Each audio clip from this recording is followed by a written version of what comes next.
Friends, ನಿಮ್ಮೆಲ್ಲರಿಗೂ ಕೂಡ ನಿಮ್ಮದೇ ಆಗಿರ್ತಕ್ಕಂಥ ಯೂಟ್ಯೂಬ್ ಚಾನಲ್ ಸ್ಟಡಿ ವಿತ್ ಪರಶುರಾಮ್ಗೆ ಸ್ವಾಗತ ಅಂತ ಹೇಳ್ತಾ ಇಂದಿನ ವಿಡಿಯೋದಲ್ಲಿ ನಾನು 7ನೇ ತರಗತಿ ಸಮಾಜ ವಿಜ್ಞಾನದಲ್ಲಿ ಸೇತುಬಂಧ 2026-27ರಲ್ಲಿ ಅಪೇಕ್ಷಿತ ಕಲಿಕಾಫಲಗಳ ಪಟ್ಟಿ ಜೊತೆಗೆ ಪೂರ್ವ ಪರೀಕ್ಷಾ ಪ್ರಶ್ನೆ ಪತ್ರಿಕೆಯನ್ನು ನೋಡೋಣ. ಯಾರಿಗೆಲ್ಲ PDF ಬೇಕನ್ನೋರು 9964050759ಗೆ ವಾಟ್ಸಪ್ಪಲ್ಲಿ ಮೆಸೇಜ್ ಮಾಡಿ ಅವುಗಳನ್ನು ಬೈ ಮಾಡ್ಬೋದು ಅಂತ ಹೇಳ್ತಾ ಆಲ್ರೆಡಿ 7th ನಾನು ಹಿಂದಿ ಹಾಕಿದ್ದೀನಿ ಮತ್ತು ಕನ್ನಡ ಕ್ವಶನ್ ಪೇಪರ್ ಹಾಕಿದ್ದೀನಿ. ಎರಡರ ಲಿಂಕ್ ವಿಡಿಯೋದ ಡಿಸ್ಕ್ರಿಪ್ಷನ್ ಬಾಕ್ಸ್ನಲ್ಲಿದೆ. ಉಳಿದ ವಿಷಯಗಳನ್ನು ಕೂಡ ಬೇಗನೆ ಲೈನಪ್ ಮಾಡ್ತೀನಿ. ಇನ್ನೊಂದು ಸಾರಿ ಲೈಕ್, ಶೇರ್ ಮತ್ತು ಸಬ್ಸ್ಕ್ರೈಬ್ ಮಾಡೋದನ್ನು ಮಾತ್ರ ಮರೆಯದಿರಿ ಅಂತ ಹೇಳ್ತಾ DSCRT ಅವರು ನಿಗದಿ ಮಾಡಿರ್ತಕ್ಕಂಥ ಅಪೇಕ್ಷಿತ ಕಲಿಕಾ ಫಲಗಳ ಪಟ್ಟಿಯನ್ನು ನೋಡೋಣ. ಇತಿಹಾಸವನ್ನು ಆಧಾರಗಳಿಂದ ಅರ್ಥೈಸಿಕೊಂಡು ಆರಂಭಿಕ ಸಮಾಜದ ಬೆಳವಣಿಗೆಯನ್ನು ವಿವರಿಸ್ತಾರೆ. 2 ಭಾರತದ ಸಾಧನೆಗಳು, ವೇದಕಾಲ, ಉತ್ತರ ವೇದಕಾಲದ ಜೀವನ, ಗೌತಮ ಬುದ್ಧ, ಮಹಾವೀರನ ಜೀವನ, ಧಾರ್ಮಿಕ ಸುಧಾರಕರ ಸಂದೇಶ, ನಮ್ಮ ರಾಜ್ಯ ಮತ್ತು ಅವರ ಸಾಧನೆಗಳ ಬಗ್ಗೆ ಹೆಮ್ಮೆಯಿಂದ ಅಭಿವ್ಯಕ್ತಿಸುವರು. 3 ನಮ್ಮ ಸಂವಿಧಾನದ ವಿಶೇಷತೆ, ಪ್ರಜಾಪ್ರಭುತ್ವವನ್ನು ಪ್ರಶಂಸಿಸ್ತಾರೆ.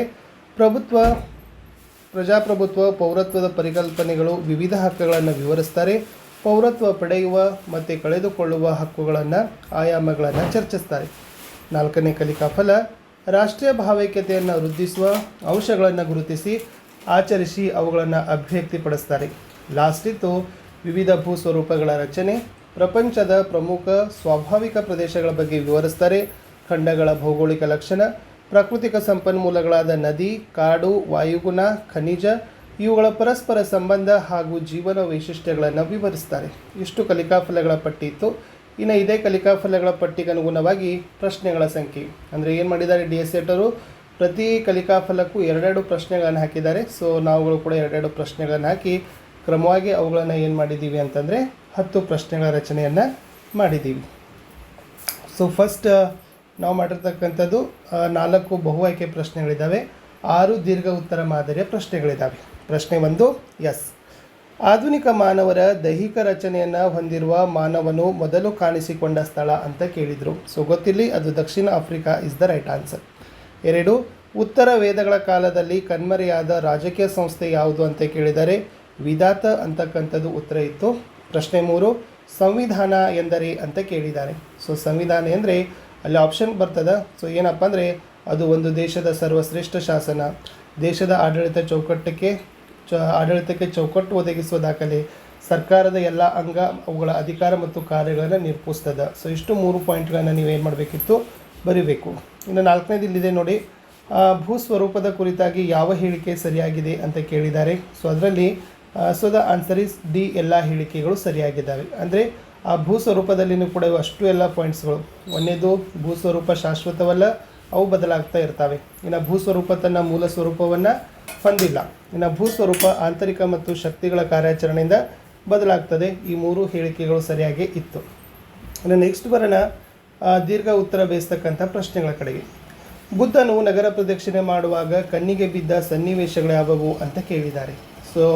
ಒಬ್ಬ ವೃದ್ಧ ಆಗಿರ್ಬೋದು, ರೋಗಿ ಆಗಿರ್ಬೋದು, ಸನ್ಯಾಸಿ ಮತ್ತು ಶವಯಾತ್ರೆ, ಇವು 4 ಕೂಡ ಏನಾಗ್ತಾನಪ್ಪ ಅಂದರೆ ಬುದ್ಧ ನಗರ ಯಾತ್ರೆ ಮಾಡುವಾಗ ಆತನಿಗೆ ಕಣ್ಣಿಗೆ ಬಿದ್ದಿರ್ತಕ್ಕಂಥ ಘಟನೆಗಳು.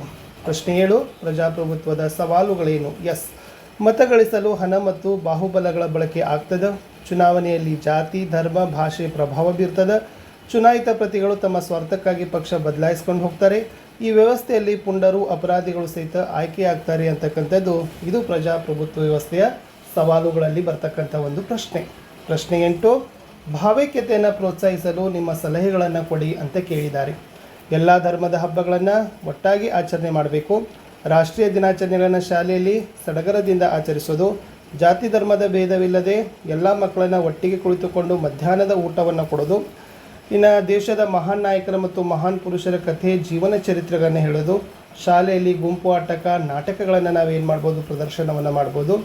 ಇನ್ನು ಭೇದ ಭಾವ ದೂರ ಮಾಡಲು ಎಲ್ಲರಿಗೂ ಒಂದೇ ರೀತಿಯ ಸಮವಸ್ತ್ರಗಳನ್ನು ಕೊಡೋದ್ರಿಂದ ನಾವೇನು ಮಾಡ್ಬೋದು, ಈ ಒಂದು ಉಪಕ್ರಮವನ್ನು ಪರಿಣಾಮಕಾರಿಯಾಗಿ ಜಾರಿ ಮಾಡಬಹುದು. ಪ್ರಶ್ನೆ 9 ಭಾರತದಲ್ಲಿ ಏಕತೆಯನ್ನು ಪ್ರೋತ್ಸಾಹಿಸುವ ಅಂಶಗಳು ಯಾವ್ಯಾವು.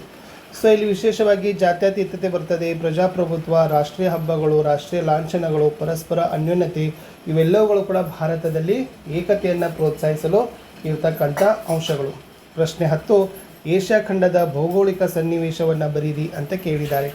ಸೊ ಏಷ್ಯಾ ಖಂಡದ ಭೌಗೋಳಿಕ ಸನ್ನಿವೇಶ ಅಂತಂದಾಗ ಫ್ರೆಂಡ್ಸ್, ಅದು ಮುಖ್ಯವಾಗಿ ಏಷ್ಯಾ ಖಂಡ 3 ಕಡೆ ಸಾಗರಗಳು, ಒಂದು ಕಡೆ ಭೂಭಾಗದಿಂದ ಆವರಿಸಿದೆ.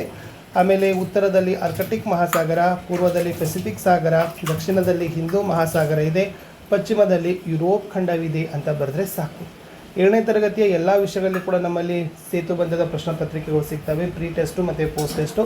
ಇಂಟ್ರೆಸ್ಟೆಡ್ ಇದ್ದವರು 9964050759 ವಾಟ್ಸಪ್ಪಲ್ಲಿ ಮೆಸೇಜ್ ಮಾಡಿ ಪೈ ಮಾಡ್ಬೋದು ಅಂತ ಹೇಳ್ತಾ, ಸೊ ನಾನು ಸಿಗ್ತೀನಿ ಹೊಸ ವಿಡಿಯೋದಲ್ಲಿ. ಇಲ್ಲಿಯವರೆಗೆ ವಿಡಿಯೋ ವಾಚ್ ಮಾಡಿದ್ದಕ್ಕೆ ಧನ್ಯವಾದಗಳು. ಬಾಯ್.